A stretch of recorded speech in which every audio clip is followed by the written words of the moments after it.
گزشتہ کل اس بات کا تذکرہ آیا کہ خود یوسف کے ساتھ دو قیدی اور جیل میں ان کے ساتھ داخل ہوئے. ان دونوں نے اپنا خواب بیان کیا اور حضرت یوسف نے دیکھا کہ بھائی موقع اچھا ہے.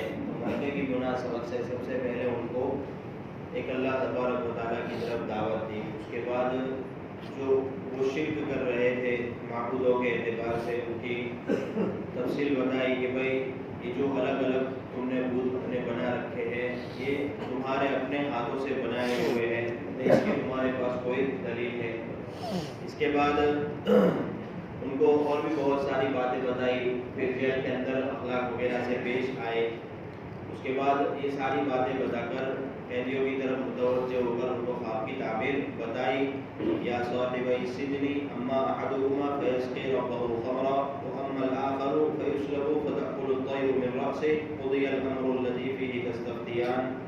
ایک قید خانے کے رفیقوں, تم دونوں میں سے ایک جو ہے وہ اپنے آقا کو شراب پلائے گا اور دوسرا جو ہے وہ سولی دے دیا جائے گا, پھر جانور اس کے سر میں سے کھائیں گے. یہ اس کام کا فیصلہ ہے جس کی تحقیق تم چاہتے تھے. وقال للذي ظن انه ناج منه اذكرني عند ربك فانساه الشيطان ذكر ربه فلبث في السجن بضع سنين. اور یوسف علیہ السلام نے جس کا یہ گمان تھا کہ وہ آزاد ہوگا اس سے کہا ان دونوں میں سے کہ میرا ذکر اپنے آقا کے پاس یعنی بادشاہ کے پاس کرنا. سو اس کو شیطان نے ذکر کرنا اپنے آقا کے پاس بلا دیا. پھر حضرت یوسف علیہ السلام کئی برس اور قید میں رہے. اب یہاں پر ایک مفسرین حضرت عبداللہ بن مسعود وغیرہ نے یہ بات کہی تھی کہ یہ کوئی ان کا اپنا ذاتی خواب نہیں تھا بلکہ ایک بناوٹی بات تھی. تو اس کی قضی الامر الذی فیہ تستفتیان سے جواب دے دیا گیا کہ چاہے وہ بناوٹی بات ہو لیکن اللہ تبارک و تعالیٰ کی طرف سے فیصلہ ہو چکا ہے تو اسی کے مطابق اب ہو کر رہے گا. پھر جس شخص کے متعلق حضرت یوسف علیہ السلام کو خواب کی تعبیر کے ذریعے یہ سمجھتے تھے کہ وہ آزاد ہو جائے گا, اس سے کہا کہ جب تم آزاد ہو کر جیل سے باہر جاؤ اور شاہی دربار میں پہنچو تو اپنے بادشاہ سے میرا بھی ذکر کر دینا کہ وہ بے گناہ بندہ ایک کئی مدت سے پڑا ہوا ہے. مگر اس شخص کو آزاد ہونے کے بعد یوسف علیہ السلام کی یہ بات یاد نہیں رہی. اب یہاں پر ایک بات لکھی ہے کہ بھئی یہ بات کہی گئی کہ حضرت یوسف علیہ السلام نے مبہم کہا تھا کہ بھئی تم میں سے ایک آزاد ہوگا اور ایک کیا ہے سولی دے دیا جائے گا. تو پھر کس طرح کہا؟ تو مفسرین نے بات لکھی ہے کہ جو آزاد ہونے والا تھا اس کو الگ سے اس طرح کہا کہ بھئی جس کو سولی دے دی جائے گی وہ سن نہ سکے. اور یہ بات بھی کہی کوئی پردے کے پیچھے کا مطلب اس کی غیر موجودگی میں یہ بات کہی. اور اس واقعے کے چند سال اور اس واقعے کے بعد اور چند سال حضرت یوسف علیہ السلام جو ہے گئے قید میں رہے. کیونکہ فانساہ الشیطان ذکر ربہ کہ شیطان نے اس کو اپنے آقا کے سامنے بادشاہ کے سامنے اس کا یاد کرنا بلا دیا. اب یہاں پر لفظ بضع سنین کا لفظ آیا ہے تو بعض مفسرین نے اس سے مراد 3 سے لے کر 9 سال تک مراد لیا ہے اور بعضوں نے 2 سے لے کر 9 سال تک مراد لیا ہے. بعض مفسرین نے بات فرمائی ہے کہ اس واقعے کے بعد حضرت یوسف علیہ السلام 7 سال مزید قید میں رہے. ابھی جتنی بھی آیات گزری اس میں بہت سارے احکام اور مسائل ہیں, ہدایت اور فائدے کی باتیں ہیں. ایک تو یہ کہ یوسف علیہ السلام جیل میں بھیجے گئے جو مجرموں اور بدمعاشوں کی بستی ہوتی ہے, مگر یوسف علیہ السلام نے ان کے ساتھ بھی حسن اخلاق اور حسن معاشرت سے پیش آئے جس سے سب لوگ حضرت یوسف علیہ السلام کے کیا ہے گرویدہ ہو گئے, مطلب عاشق ہو گئے. جس سے معلوم ہوا کہ مسلمین یعنی اسلام کرنے والوں لوگوں کے لیے لازم ہے کہ مجرم اور خطا کاروں سے شفقت اور ہمدردی کا معاملہ کرے, ان پر غصہ ہونے کے بجائے کیا ان کے ساتھ اچھا سلوک کرے اور اپنے آپ سے ان کو مانوس کرے. کسی قدم پر مطلب کسی بھی قدم پر منافرت کا مطلب توڑ پیدا کرنے کا ذریعہ ہے اور سبب نہ بنے. دوسری بات یہ ہے کہ انا نراک من المحسنین, اس سے معلوم ہوا کہ خواب کی تعبیر ایسے ہی لوگوں سے دریافت کرنی چاہیے جن کے نیک صالح اور ہمدرد ہونے پر اعتماد ہو. امام جعفر صادق رحمۃ اللہ علیہ نے ایک بات لکھی ہے کہ خواب کی تعبیر جو ہے وہ 4 لوگوں کے سامنے بیان نہیں کرنی. اس میں تو ایک ہے بے دین لوگ, مطلب جو لوگ بے دین ہیں جن کو دین کا مکمل طور پر علم نہیں ہے ان کے سامنے بیان نہیں کرنا، پتہ نہیں وہ کیسی تعبیر دیتے ہوئے۔ دوسرا عورتوں کے سامنے، عورتیں ایک تو ہوتی ہے ناقص العقل، قرآن نے اس کو ناقص العقل کہا ہے، آدھی عقل والی، اب اس کے اندر پوری عقل ہی نہیں ہے تو وہ کیا خواب کی تعبیر بتا سکتی ہے، عورتوں کے سامنے بیان نہیں کرنی۔ تیسری جاہلوں کے سامنے، کہ بھائی جاہل جو ہوتا ہے وہ جہالت کی وجہ سے پتہ نہیں کیا بات کہہ دے گا، اس لیے ان کے لوگوں کے سامنے بھی بیان نہیں کرنا ہے۔ چوتھا دشمنوں کے سامنے، حاسدین کے سامنے، کہ بھائی دشمن اور حاسدین کے سامنے خواب کو بیان نہیں کرنا، کیونکہ وہ خواب سن کر ہمارے متعلق ایسی تعبیر بتائیں گی کہ اس سے ہم کو ہی نقصان ہوگا۔ تو یہ لوگ ایسے ہیں کہ ان کے سامنے خواب کی تعبیر بیان نہیں کرنی چاہیے۔ جیسے کہ اس سے بھی پہلے بتایا گیا تھا کہ اس امت کے اندر امام ابن سیرین رحمۃ اللہ علیہ ایک امتیازی حیثیت رکھتے ہیں خواب کی تعبیرات کے بارے میں۔ انہوں نے تعبیر الرؤیا ان کی کتاب بھی لکھی ہے، ان کے بتایا گیا تھا کہ بھائی وہ کس طرح تعبیر کرتے تھے۔ اسی طرح ان کی ایک بات لکھی ہے کہ بھائی ایک آدمی آیا ان کے پاس اور اس نے آ کر کہا کہ میں نے خواب میں اذان سنی ہے، تو انہوں نے جواب دیا کہ بھائی ٹھیک ہے جاؤ تم حج کرو گے۔ اس کے بعد ایک دوسرا آدمی آیا کچھ مدت کے بعد، اس نے بھی کہا کہ بھائی میں نے خواب میں اذان سنی، تو اس کو بولا کہ بھائی تمہارے ہاتھ کٹیں گے۔ شاگرد لوگ جو ہے وہ پریشان ہو گئے، یہ کیا بات ہوئی، دونوں نے خواب تو ایک ہی دیکھا ہے۔ تو امام ابن سیرین نے بتایا کہ جو آدمی پہلے آیا تھا اس نے خواب میں اذان سنی تو اس کے اندر مجھے نیکی کے اثرات دیکھے، تو پھر میں نے قرآن کی طرف نظر دوڑائی، تو قرآن کے اندر ہے وَأَذِّن فِي النَّاسِ بِالْحَجِّ کہ لوگوں میں حج کا اعلان کر دو، تو اس نسبت سے اس کی یہ تعبیر بتا دی۔ اور دوسرے کے اندر بے رغبتی، بے فکری پائی، بے فکری نظر آئی، تو اس کو بھی قرآن کے اندر نظر دوڑائی کہ ثم اذن مؤذن ایتها العیر انہم لسارقون۔ اس اعتبار سے کیا ہے، اس کو یہ بات کہی کہ بھائی تمہارے ہاتھ کٹیں گے، تو پھر ایسا ہی ہوا۔ تو ان کے اور بھی بہت سارے واقعات لکھے ہیں، لیکن ابھی موقع نہیں ہے ان کو بیان کرنے کا۔ بہت ساری باتیں لکھی ہیں، جیسے آگ والی بات بتائی گئی تھی، اس طرح اور بھی بہت سارے خواب کی تعبیرات بتائی گئی ہے کہ بھائی دیکھنے والے خواب تو دیکھا ایک ہی ہے لیکن تعبیر دونوں کی الگ الگ ہوئی ہے۔ اس سے انہوں نے ایک بات یہ بھی لکھی ہے امام ابن سیرین نے کہ بھائی خواب کا پورا ہونے کا اندازہ لگایا ہے کہ بھائی آدمی کا خواب کتنے وقت میں کب پورا ہوگا۔ تو انہوں نے ایک بات لکھی ہے کہ بھائی آدمی اگر عشاء کے بعد فوراً خواب کو دیکھتا ہے تو اس کے پورا ہونے میں کم سے کم 10 سال لگیں گے۔ اس کے بعد اگر آدھی رات میں دیکھا ہوا ہے خواب تو اس کے پورا ہونے میں 5 سال لگیں گے، اور اگر کسی نے آخری رات میں خواب دیکھا ہے تو اس کے پورا ہونے میں چند مہینے لگیں گے۔ یہ ان کا اپنا اندازہ ہے کہ بھئی جتنا خواب جو ہے فجر کی نماز سے قریب ہوگا اس کا جلدی پورا ہونا کیا ہے سمجھ میں آتا ہے۔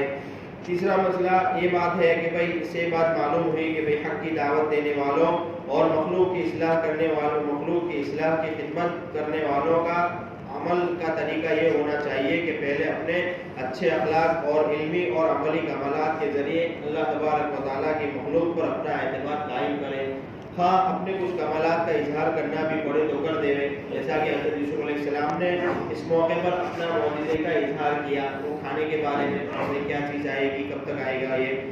تو یہ جو اظہار کمال ہے یہ مخلوق کی اصلاح کی نیت سے ہو، اگر مخلوق کی اصلاح کی نیت سے ہے تو ٹھیک ہے، اس کی اجازت ہے، اور اگر دکھلاوے اور شہرت وغیرہ کے لیے ہے تو اس کا منع کیا ہے قرآن کریم میں دوسری جگہ ہے فَلَا تُزَكُّوا أَنفُسَكُمْ۔ ایک بات یہ بھی بات سمجھ میں آتی ہے کہ بھئی تبلیغ کا کام، تبلیغ اور ارشاد کا ایک اہم اصول بتا دیا کہ بھئی داعی اور مصلح اصلاح کرنے والے کا فرض ہے کہ ہر وقت ہر حال میں اپنے دعوت اور تبلیغ کے وظیفے کو سب کاموں سے مقدم رکھے، کوئی اس کے پاس کسی کام کے لیے آئے تو وہ اپنے اصل کام کو بھولے نہیں۔ اسی طرح جیسے حضرت یوسف نے سب سے پہلے یہی کام کیا۔ بات یہ بھی ہے کہ بھئی اصلاح سے متعلق حکمت کے ساتھ وہ بات کہی جو مخاطب کو مطلب بری نہ لگے، جیسے حضرت یوسف علیہ السلام نے یہ کر کے بتایا کہ بھئی تم میں سے کیا ہے ایک کو سولی چڑھے گی اور ایک کو کیا ہے آزادی ملے گی، تو یہ انہوں نے مبہم کہا، اس طور پر نہیں کہا مستقل طے کر کے، تاکہ کیا ہے ابھی سے وہ غم زدہ نہ ہو۔ اس سے یہ بات بھی ثابت ہوئی کہ اگر تکلیف ہو مخاطب کو، مطلب سامنے والے کو تکلیف ہو تو اس طرح کا طریقہ اختیار کرنا چاہیے، اس طرح کا عمل یعنی بات کرنے کا طرز عمل یہ ہونا چاہیے کہ بھائی سامنے والے کو تکلیف جو ہے وہ کم سے کم درجے میں ہو، جیسے یہاں کہا ایک کو تو ایک آزاد ہوگا اور ایک کیا ہے سولی دیا جائے گا. ایک یہ بات ہے کہ اللہ جل شانہ کو اپنی برگزیدہ بندوں کے لیے ہر جائز کوشش بھی پسند نہیں ہے کہ کسی انسان کو اپنی چھٹکانے کا ذریعہ بنائے. جیسے حضرت یوسف علیہ السلام نے یہاں پر ذریعہ بنایا کہ بھائی بادشاہ کے سامنے کیا ہے میرا تذکرہ کرنا, جس کی وجہ سے شیطان نے اس کو بھلا دیا. در حقیقت یہ اللہ کی طرف سے تھا.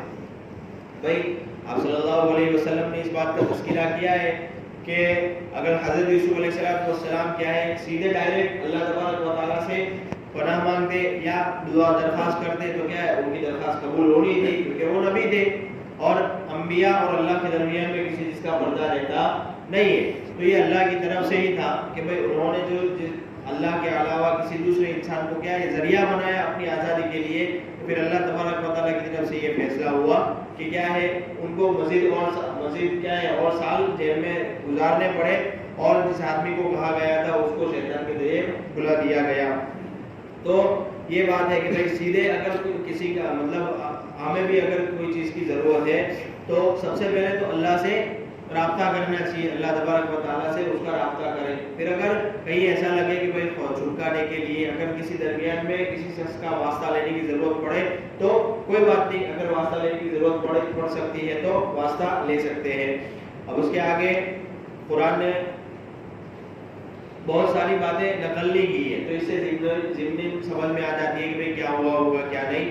آگے قرآن بیان کرتا ہے وقال الملك انی ارى سبع بقرات سمان یأکلهن سبع عجاف وسبع سنبلات خضر وأخر یابسات یا ایها الملأ افتونی فی رؤیایا ان کنتم للرؤیا تعبرون قالوا اضغاث احلام وما نحن بتأویل الاحلام بعالمین. اور مصر کے بادشاہ نے کہا کہ میں دیکھتا ہوں کہ 7 گائیں برپا ہیں یعنی موٹی ہیں, جن کو 7 لاغر پتلی گائیں کھا گئی, اور 7 بالیاں سبز ہیں اور ان کے علاوہ 7 بالیاں جو ہے وہ خشک ہیں. اے دربار والوں, اگر تم تعبیر دیکھ سکتے ہو تو میرے اس خواب کے بارے میں مجھ کو جواب دو. وہ لوگ کہنے لگے اضغاث احلام, یوں ہی پریشان خیالات ہیں, ہم لوگ خوابوں کی تعبیر کا بھی علم نہیں رکھتے. اب یہاں پر حضرت یوسف علیہ السلام کی آزادی کا اللہ تبارک و تعالیٰ ذریعہ اور سبب بنا رہے ہیں کہ بالکل وہ پاک دامن تھے, اس لیے ان کے پاک دامنی کے اعتبار سے سبب بھی جو ہے اللہ تبارک و تعالیٰ نے اس طور پر بنایا. بھائی وقت کا جو بادشاہ تھا مصر کے, جس کو فرعون کے لقب سے بھی کہا جاتا تھا, وہ فرعون نہیں جو حضرت موسیٰ کے زمانے میں تھا, بلکہ مصر کے جو بادشاہ تھے ان کو فرعون کہا جاتا تھا, جو بھی بادشاہ بنتا تھا وہ. تو اس نے خواب دیکھا کہ بھئی 7 موٹی گائے ہیں اور 7 کمزور گائے ہیں. موٹی کا مطلب جاڑی جس کو بولتے ہیں, اردو میں موٹا جاڑی کو بولا جائے گا, جاڑی, اور 7 پتلی گائے ہیں. تو پتلی گائے جو ہے کیا ہے 7 موٹی گائےوں کو کھا گئی ہے. اسی طرح 7 بالیاں ہری بڑی ہے اور 7 بالیاں خشک ہے. تو اس کی تعبیر کیا ہو سکتی ہے؟ تو درباریوں کو اس نے جمع کیا اور پوچھا کہ بھئی اس کی تعبیر ہمیں بتاؤ. اور درباریوں نے کہا کہ یہ کچھ نہیں ہے, پریشان کن خیالات ہیں. کہنے کا اصل مقصد یہ تھا درباری کا کہ بھائی ہماری مہارت تو کیا ہے یہ سیاست وغیرہ میں ہے, ہم کو خواب کی تعبیر کا کچھ علم وغیرہ ہے نہیں. اس لیے انہوں نے بات کہی کہ بھئی پریشان کن خیالات. کبھی کبھار ایسا ہوتا ہے کہ آدمی پریشان ہوتا ہے تو پریشانی کی صورت میں ایسے ہی سو جاتا ہے, تو وہی پریشان کن خیالات کیا اس کو خواب وغیرہ میں بھی دکھائے جاتے ہیں. بہرحال انہوں نے ان کا یہ کہنا کہ بھئی یہ پریشان کن خیالات ہیں, اس کی کوئی اصل نہیں ہے. ابھی وہی دربار لگا ہوا تھا کیونکہ بادشاہ نے بہت سارے لوگوں کو بلایا تھا, خواب کی تعبیر کرنے والے کاہنوں کو, نجومی کو, اس دور کے اس مذہب کے جاننے والے علماء وغیرہ کو. تو سب نے منع کر دیا. اب وہ جو ساقی تھا, جو شراب پلانے والا کام کرنے کرتا تھا, اس کو اتفاقاً یاد آ گیا بھئی ایک آدمی ہے جس کے ساتھ میری پرسوں پہلے ملاقات ہوئی تھی جیل میں.